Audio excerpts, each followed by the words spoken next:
जो सरकार एक फोन कॉल से रशिया यूक्रेन का युद्ध रुकवाने का दावा करती है, वो अपने रिटायर्ड सैन्य अधिकारियों को विदेशी धरती कतर में फांसी की सजा पाने से नहीं बचा पाई। जिस अदने से देश कतर की आर्मी में सिर्फ 11,800 सैनिक हों, वो आज 12 लाख से ज्यादा सैनिकों वाले हिंदुस्तान को आंख दिखा रहा है। करीब 1.5 साल हो गया है, लेकिन कतर की जेल में कैद भारतीय नौसैनिक के 8 रिटायर्ड अधिकारियों के परिवारों को आज भी उनके घर लौटने का इंतजार है। इनकी रिहाई की मांग देश के कई सांसद व नागरिक कई महीनों से करते आए हैं, लेकिन सरकार झूठे आश्वासन देती रही और अब कतर की एक अदालत ने भारत के 8 पूर्व नौसैनिकों को मौत की सजा सुना दी है और भाजपा सरकार और एक्सटर्नल अफेयर मिनिस्टर हाथ पर हाथ धरे बस तमाशा देख रहे हैं। भारत इतना कमजोर हो चला है कि हम अपने पूर्व सैन्य अधिकारियों को भी अब नहीं बचा सकते। वहीं यूपीए कार्यकाल में मिडिल ईस्ट देशों से प्रधानमंत्री डॉक्टर मनमोहन सिंह के दौर में ये रिश्ते कहीं ज्यादा मजबूत हुआ करते हैं। पीएम मोदी वैश्विक मंचों पर किसी सेलिब्रिटी जैसा कॉन्सर्ट करते रहते हैं। अगर इतना ध्यान डिप्लोमेसी पर दिया होता तो शायद आज देश को ये दिन न देखना पड़ता। भारतीय विदेश मंत्रालय की वेबसाइट पर भारत कतर संबंधों पर 8 पन्नों का लेख मौजूद है, जिसमें 2015 में एक MOU साइन हुआ है, ट्रांसफर ऑफ सेंटेंस्ड पर्सन। इसमें ये प्रोविजन है कि अगर कोई भारतीय बंदी किसी विदेशी देश में है तो उसे भारत भेजा जा सकता है अपनी सजा पूरी करने के लिए। लेकिन ये प्रधानमंत्री की नाकामी है कि MOU की शर्तों को मानने की जगह कतर ने हमारे देश के वीरों को फांसी की सजा सुनाने की हिमाकत की है। प्रधानमंत्री भले ही शर्मिंदा ना हो, लेकिन आज देश शर्मिंदा है।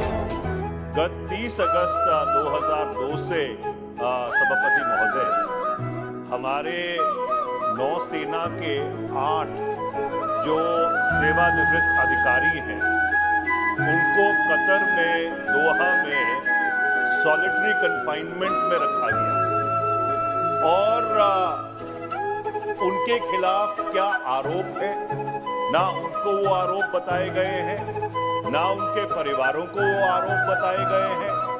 और 90 दिन सॉलिटरी कन्फाइनमेंट में रखने के बाद जब उनको 1 दिसंबर 2002 को एक अदालत के सामने पेश किया गया, उनकी सॉलिटरी कन्फाइनमेंट की अवधि फिर 30 दिन के लिए बढ़ा दी गई। मैं सभापति महोदय आपके माध्यम से अनुरोध करना चाहता हूं, विदेश मंत्री भी अभी आएंगे अपने बिल को सदन के पटल पर रखने के लिए, कि ये बहुत ही गंभीर मामला है।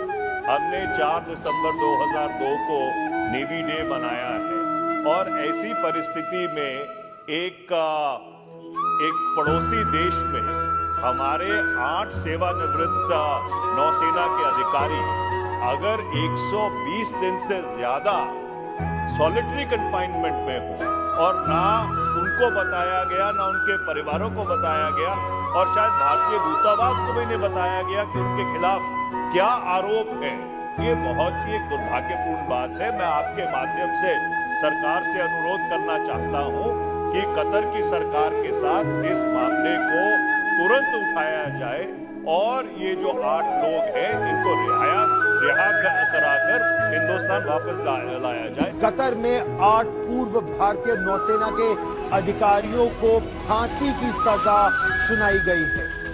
ये सभी 8 पूर्व नौसेना के अधिकारी और जवान कतर की जेल में पिछले लगभग 8 साढ़े 8 महीनों से बंद हैं।